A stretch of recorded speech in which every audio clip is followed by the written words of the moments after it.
So this task here is to move the restart algorithm into the game class. So if we go ahead and run our game here, right, the ball goes off the screen, and there's an algorithm that checks if the ball goes off the screen and moves the ball into the center of the screen, right? So we want to go ahead and, like, that is inside of the ball class. Like, if we look here in the ball class, it's right here, and this whole piece of code doesn't, like, logically belong in the ball, right? It's like having to do with the running of the game. So we want to move this into the ball class, right? And we actually, this piece of code here should be checked every iteration of the while loop, right? So when we come on down here, we should run it right here, right?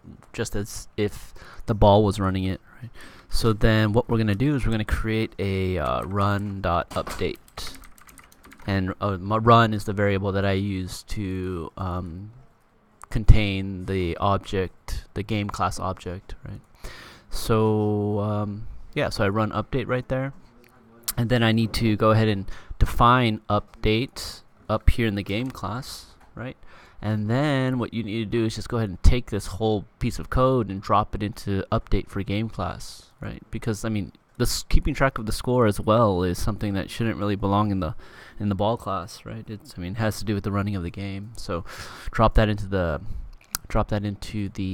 update method for the game class, and then just take a look at it, analyze it, and see which of these pieces of data need to be given to the game.update from the main, right?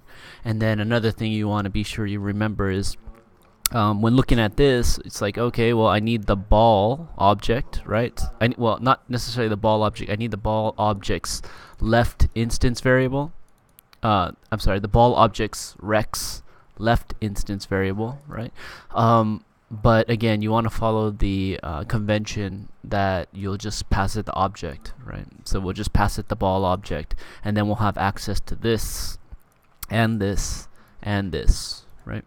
And then over here we have this left score that we need, the image instance variable, the left score, and again we want to just go ahead and pass it the left score object, so we'll have access to this and that, right?